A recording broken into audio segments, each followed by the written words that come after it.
Alright, the Reds, it's Talking Reds, live Talking Reds from the centre of Liverpool. You've got me, Gareth Roberts, you've got him, Mo Stewart, and you've got you. Nice one for tuning in. We might start. Oh, there's me, every time. I was going to say you muted it, but no, I thought no. I did mute it and then I turned it back up to listen to something just before we started. Up the Reds. Tired today. Someone started with, in the comments there, what's your favourite dinosaur?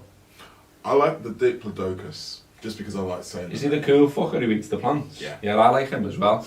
I also like the Jordan Pickford. Okay, we are going to talk about actual football. I want to start off with the title is Inter Milan v Liverpool, and we are going to get onto that because, of course, the Champions League is back this week. It's back tonight, in fact. But before all that, I just want to do a little bit on Burnley, just to wind back a little bit, just to talk about this idea of them being characterised as the better side on Sunday. I'm not sure about this. Like, I didn't think it was a classic performance from Liverpool by any stretch, but equally I thought, if you go to a place like Burnley on a day like that and grind out a 1-0 win, I'm fucking happy with that. And then also, you start to dig into the stats just briefly. I'm not going to go too over the top, but big chances, and if you know what that is, it's like the likelihood of you scoring. Well, Liverpool had 4 of them, and Burnley had 2 of them. And Liverpool had 67% of the ball, and Burnley had 33. And okay, Alisson had to make some saves, and okay, the big fella up front fluffed his lines a little bit for them and things like that. I get that. But as loads of people pointed out in the replies to Match of the Day, why were they talking about things that were offside as chances? And why have I read the Echo this morning? And I've read this line. Where is it now? Here we go. On the basis of their performance against Liverpool on Sunday, Burnley are good enough to remain a Premier League side this season. They were the better team against the Reds for the majority at Turf Moor, only to find Alisson Becker in inspired form. I'm not sure anyone really agrees with that. I think the problem with saying that Burnley were the better side, or Burnley had big chances, or even that Alisson had to make saves, is it ignores that all of those were offside. And not only does it ignore that, it ignores the fact that catching them offside is 7 times. 7 times. That's the plan. That's what we're supposed to do. So the high line chat. Oh my God, Glenn Murray on Match of the Day 2 in particular, I kind of have a little bit of grace for him because he's probably never played with a team that plays in the highlights. It's not really his game, is it? No. So he doesn't really understand the advantages of it. He's never been in the dressing room where they've said, okay, this is why we're doing it and this is what we're doing. But we have, and we know that those players have. And I mean, we're going to go on to talk about Fabinho in a bit, but the reason why action was so like that, because you don't necessarily think he was that kind of fella, but it's just like, no, do you not understand? This is what we are trying to do. Catching them offside is the point. So when you say that we weren't expecting to give up so many chances, it's just not true, because those weren't true chances. There were a couple of times where they got shots off, but those were ones where Alisson was able to basically collect them on one knee. The one time that I think that they really had a dangerous opportunity was off the back of the counter-attack where Weghorst missed a chance. And our argument is that probably shouldn't have even been a counter-attack either. So you can look at it from Burnley's perspective and say, oh, it was close and they're just a little bit far away. They've won 1 game in the Premier League this season. So it's not like the way they're playing is working. However, Liverpool have won 6 games on the bounce. So in all of those 6 games, there's been periods where the opponents have had the upper hand. But Liverpool have come through, done what they had to do, and got the win. Yeah, and as I say, 7 times people fell into the offside trap once more. Liverpool are by far the best side in the league at catching sides offside. There's a graphic done the rounds yesterday. Liverpool 90 offsides, 1. Brentford the next at 49, and then Man City 49, Chelsea 45, Everton are the worst, 18. But the fact that Chelsea and City are also there shows that it's something that... It's a thing. Yes, and the top teams do try to do it, but we are just twice as good as everybody else at it. And yeah, if you haven't seen Fabinho's face, it is worth checking out. Just give Fabinho's face a Google. Basically, you know, the reporter says about Burnley's chances, and he does this, and then he sort of says, well, he had a couple, and that's right. As I said at the start, 2 big chances for Burnley, 4 big chances for Liverpool, and Liverpool won the fucking game, so some credit please. But anyway, we'll move on, because I'm not bothered obviously. The Champions League then, the last 16 starts this week. We've got PSG v Real Madrid and Sporting Lisbon v Man City tonight, and then the big one, for us at least, tomorrow, Inter Milan v Liverpool. But what one are you watching tonight, Mo? Tough choice that, isn't it? The shittest side that's got through to the last 16 v Man City, who are dead boring to watch, or PSG v Real Madrid? I mean, it's an obvious answer, really. I'm going to be watching both. You all know I'm going to be watching both. Of course he but is. The sound will be on PSG Real Madrid, definitely. There's so many storylines involved in this. Obviously, there's Mbappe. But Yeah. I think there's also the whole idea of the fact that Real Madrid still feel a little bit burned by the fact they've got to play PSG, because they were looking like they were going to have to play someone else.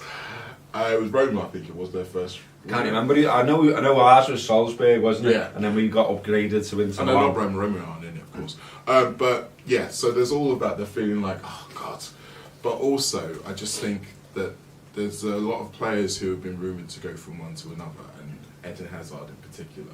France is possibly the only place that probably still believes that he's a decent player, so he'll be hoping to be able to come on and do something. He meant to skin a few farmers, won't he?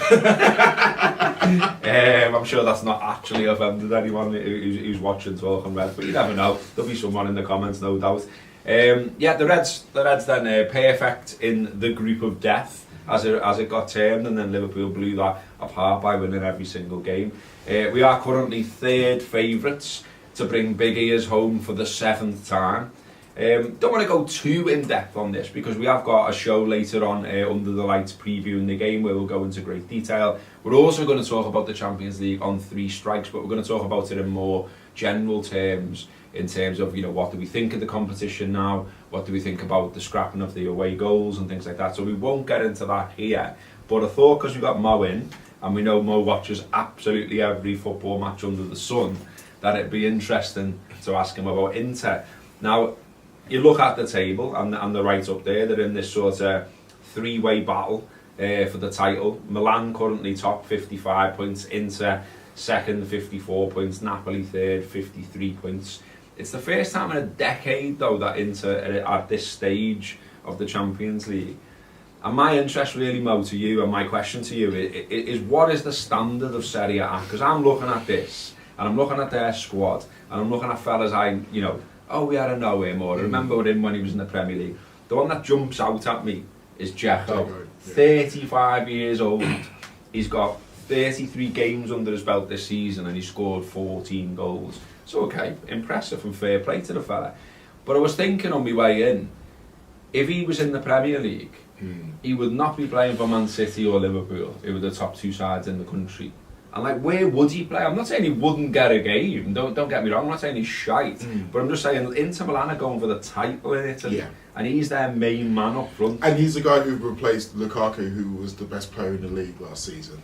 And it's a strange one, because he's kind of doing it through nous and intelligence, because he's been playing in that league for a while now. He was really good with Roma. He was their standout player. But at the same time, like you say, you think about where we would be if he was at a top team in England, and he wouldn't be anywhere near. So it's partly to do with the league itself, but partly to do with the fact that Inter's team is so well oiled and so well drilled that he's intelligent enough to know where he fits in that system and thrive in it. But it's interesting to say that they're in a 3-way battle. A week ago, they were clear at the top. They were 5 points clear at the top, and then they lost the derby, and they drew with Napoli, and now they're back in a 3-way fight. So they've gone from being comfortable favourites to winning the league to now having to deal with those other 2 teams that they couldn't put away. So they can't really forget about domestic matters and just concentrate on our game in the way that they probably hoped they would have if they'd have won those 2 games. So it'll be interesting to see what their mindset's like going into this game, because obviously we are generally the favourites for this tie. Yeah, we are. But they would have hoped that all of their good play would have given them a bit more confidence. And Barella's a big miss. He got red carded in the last group game, so he's going to be missing for the first leg, and he's a big miss for them. Their numbers for the season so far, all comps, are as follows. They played 20 games. They've won 9. They've won 20 games, drawn 9, lost 4. Liverpool's totals for this season, by the way, are they won 27 all comps, drawn 8 and lost 2. So I imagine on the Inter Milan Talking Reds wrap, might be called something else, you know, they're not looking forward to the fact that they've got Liverpool. No. You know, and as you already said, we're favourites for this tie. We're third favourites to win the competition outright. City favourites again, which always slightly puzzles me. I get that they're a good side, but I also It's think, a trap! you know, you've had some jitters in this competition. Not least losing the final last year. Bayern Munich second favourites. But I mean, with the bookies though, you can see why they want to make City favourites, because they want to tempt people in, don't they? Yeah. Like, look at that team, look at that manager. Surely they're going to do it this time, aren't they? Aren't they? Hey, fancy a bet? But no, they're not. Don't waste your money. Someone's ringing me, but they'll have to wait. Okay. What have we got in the comments? Also, while I'm looking through the comments, get onto our new t-shirt, Diogo Jota. Better than Figo, don't you know? Obviously a nod towards the song that is doing the rounds on the terraces right now, and what a great song it is too. And then, you know, you might think it's been inspired by something, shall we say. But let's not say that while we're sat on a video that anyone can watch. It's a great tackle though. Yeah. So that's in the shop right now, that's the new top. Going out like hotcakes. Do hotcakes go out fast? Apparently so. But yeah, what have we got in the comments? We had favourite dinosaur at the top. This is a good one. Slightly crunchy asks, Matip or Konate for Inter? I think Konate, and not because they're going to be a threat speed-wise. I just think Dzeko? Going up against Dzeko? Yeah, I think it'd be fine against him. I think either of them will be okay, but I just think that Matip in the last couple of games has looked like he could probably do with a break. Okay. What else have we got? Oh, this is interesting as well. Also from Slightly Crunchy. Slightly Crunchy. Good questions. He's asked, are the front three a thing of the past? Which I sort of put down on my notes for this show, because none of the traditional front three impressed against Burnley, it's fair to say. I mean, fair play, 2 of them have been away and played a load of minutes in Africa. But Firmino for a while has sort of not done anything that jumps off the page at you. And that was sort of the case again. And meanwhile we're all going, where's Jota? Why? Like, Jota will play Burnley in the San Siro. Oh yeah. You know, Klopp's already confirmed he would have played at Burnley, and the plan was to have Mane on the bench, but he got a dead leg, Jota, and so they swapped the plan round, and obviously Mane does an hour. But yeah, is it a thing of the past? Well, Diaz can play as well, by the way. Diaz is available, can be picked. I don't think it's a thing of the past. What I think it is it's no longer going to be, we're not going to see it in the biggest games anymore. I think Jota has earned that place now. And yeah, they didn't look great, like you say, for reasons, and also conditions wasn't really conducive to Bobby being able to do what he does at his best. But you're right, he has been below his best for a while now, but I still think that he is a viable option to be able to be used and utilised within the squad. So there will be times when they get together, and to be honest, if maybe you're thinking of playing Bobby in a game that's maybe less decisive or less important to say, then maybe it's worth having Salah and Mane with him, because we don't really know how he clicks yet with Diaz, or we know a little bit how he's done with Jota. We know he likes playing with those two. So that's, if we're going to use Bobby to maximise him, it might be time to use him with those two. But we'll have to wait and see. I don't think we're never going to see it again. I just don't think it's inevitable anymore. Yeah, it's an interesting situation as well, isn't it, with the ages and the contract situations of the three and all the rest of it, and there'll be loads more to talk about it, no doubt, as time goes on. Robbie Richmond has said, what's Mo's favourite crisps? He's all trimmed down and svelte these days, isn't he? I mean, I'm obviously not crisp on the head considerably because of part of that. No, I think, does nachos count? You're not having nachos, people? No. Alright, okay, in that case, actual favourite crisp, Roysters. T-bone steak flavours. Yeah. Because I don't have them very often, but they just remind me of being a kid. So I'll get like a... I'm going to give a shout out, I'm not saying they're my favourite, but I'm just going to give them a shout out today. Salt and vinegar chipsticks. Okay, some of the worst punditry analysis you're ever likely to see over our game with Burnley, says Grizz Khan. It was like they were watching playground rules when there's no offsides. Indeed, and that is why everyone is a little bit fuming about it.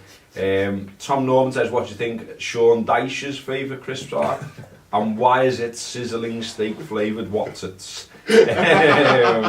No, what he does is that he basically gets a multi-pack of McCoys, smashes them all up and does a full Craig Hannon, pours them over himself like he's winning the champagne. Still so wrong, though. It's still so wrong. Like, to get a boss pack as a crisp and then just hammer them and pour it into your mouth. No. Just no. You're supposed to savour the fuckers and, like, you know, absolutely fucking animal. Yeah, what else have we got? Surely everyone's watching El Clasico, says Grizz Khan there. People seem quite confident here as well about the game against Inter. Are you confident about it? Do you think we go there and play our game and try and get ahead in the first leg? I do. I don't think it's going to be a case of us going there and blowing them out of the water. We're going to respect their form, but I think that it's really handy that we're actually going back to the same stadium. I know it's a different team, but in terms of comfort and control, the atmosphere, those kind of things, we don't have to worry about any of that. Inter are a good side, they will try and make the game, but their main benefit is defence. They've been really good defensively and they're going to have their best back three. So it's probably going to be tight, but Liverpool will be able to create and score goals, so I think we'll be fine. Honestly though, like the moment you mention crisps on this show, the comments just take off about crisps. Like we said, 10 years of our lives we put into the Anfield Wrap, and it feels like we've wasted it and we should have just talked about crisps from the very start. There's loads of people banging on here about what we just said about crisps. So you got, that's a mad one. How do you have your porridge? Hot? With milk as well, not water. That's fucking wrong, innit? Someone says they miss Monster Munch and Branston Pickle and sausage rolls. America, sort your shit out, they say. Someone says Australia needs to import some salt and vinegar chipsticks. Phil says chipsticks, they take the roof off your mouth. They're that vinegary. Yeah, that's the point. That's the point. We've got Brannigan's roast beef and mustard shout. Someone says they used to love salt and vinegar chipsticks. Chump Champ says chipsticks is real man's food. That's what I fucking said it, innit? Pack 80 says my wife bought a packet of giant beefy Monster Munch last week, didn't even know it was a thing. Get on it, lads. I have got onto that, it's a thing in general as well, in terms of like keeping the weight off and that. This thing that all bags of crisps are fucking massive now isn't particularly a good thing. Why have we turned into America here? I mean, you go and get your meals here from Tesco and it just used to be a normal bag of crisps. Now it's like this fucking grab bag. Yeah, but of course you'd eat it. But the thing is though, what and then you put 2 stone on. I used to hate those bags of crisps though, that was like, you get the multi-pack bags or the big bags like Watsits, and you look at the bag and you think, okay, there should be a decent amount of crisps in there, and then you open it and it's like about a third of the bag has got crisps in it, and all of it's just unnecessary air. So, I mean, obviously you're saving the environment using small bags, less air and all that stuff, so I'm alright with it. Do you ever put a crisp bag in the oven and make it that little? Good, that one, eh? Yeah. Anyway, Hendo to start. This is an interesting one because, again, he was poor against Burnley. A lot of discussion online about it because, you know, he didn't find a Liverpool shirt that often on Sunday. I can understand, if he starts, I'll understand why, but I personally wouldn't start him. I think I would. I think that Fabinho, Thiago, Thiago, I'd go Naby too. and Naby. Yeah. I thought Naby did alright at the weekend. This constant weird debate about, you know, you can only like one or the other between him and Henderson, by the way, fuck off. Like, they all play for Liverpool and they'll all play a part, and I think Henderson's part may start to diminish a little bit now. Yeah, like kind of like what we were saying with Bobby, like he's still going to play, he's still going to start, he's still going to play a part, but he's just not an automatic star in big games anymore for me. And it's tough to say that about the captain and someone who's been such a leader for so long, and I still wonder how he's going to actually deal with it. But I do think that the best option for this game is for him to start on the bench. Have you ever had hedgehog flavoured crisps? Hedgehog flavoured crisps? Yeah, that's what they were termed. That someone just put in the comments, I don't know what they mean. I remember seeing them in the shops. I don't think it was any hedgehogs were harmed in the making of them. So what, were they breathing on them? Were they wiping them on the hedgehog asses or something? I don't really know, like, the production method. I just remember seeing them in the shop and thinking, I don't know who dreamt that up, but, you know, all the best with the asses. Because it was a mad one. Yeah. Any more footy for you? Let me have a look what else I had on my little agenda. The answer might be no. By the way, while we're on as well, do download the Anfield Wrap app. And you can go and have a look at some of our premium content, see if it's for you. Also, I am in the process of writing a preview about Liverpool v Inter for Liverpool.com. They'll be out either later today or tomorrow. Just keep an eye out for that. There you go. Yeah, I don't think there is much more, to be honest with you. I think we've kind of covered it. I feel like we've done a decent free show for you there. What have we got in the comments just to go? Limp and Monkey says they were made with hedgehog spit. Someone says, is Jaffa Cake a biscuit? I mean, I think the name suggests otherwise, doesn't it, really? Prawn cocktail crisps also not available for that fella who can't get anything wherever he is. It sounds shit there, mate. Why are so many pundits determined to give City the title? Now that's a thing. That's a thing, and I don't get it. I don't get why. Like, I read a piece from Henry Winter the other day, and he was going on about Devon Lock, as in one for the kids, like, but you know, Devon Lock's pissing the Grand National and then falls over and doesn't win. That's the analogy, if you like. City are not pissing the title though, are they? And they've still got to play Liverpool, and you know, they're playing tonight. They've got Spurs at the weekend, I think. I mean, Spurs won't do that. No, they won't. Although Spurs normally play better against City than they play against pretty much 19 other teams, so you never know. I think why people want to say it is because it's almost like that's now become the pervading narrative. For a little bit while, a couple of weeks ago, the pervading narrative was, it's over, and then it was, oh no, Liverpool still got a chance. Now it's back to, oh, well, maybe it's over. And you can say, okay, look at 18-19 and say that it's a similar scenario whereby we're hoping that they slip up, and they didn't for a long period of time. So I can see why someone would justifiably say, maybe that's not going to happen again. But for that to be the dominating narrative everywhere, it just, I don't know, it just feels a little bit artificial. And plus, we've seen that narrative change so many times already this season. It's going to change again. I don't get either how at the same time, seemingly, you know, in similar media outlets or whatever, on the one hand they're saying title's done, it's done, give it to City now. And on the other hand they're saying, is this Liverpool's best squad ever? Yeah. And it's like, well, if it is, maybe they've got a chance of winning the fucking league, eh? I mean, I'm just having a quick look at the odds currently. Man City are 10-1 on to win the title, and you can get 6-1 on Liverpool to do it. You can get 66-1 on Chelsea to do it. And just to check, 2,000-1 for Everton to win the league. That's pretty good, actually. I was expecting a lot worse. There you go. That's been Talking Reds. Have a look at the shop, have a look at the app, read the website, read Mo's stuff. What is Everton to get relegated, by the way? Oh, now you're asking. We'll do that in the next show. Hope the Reds, that's it.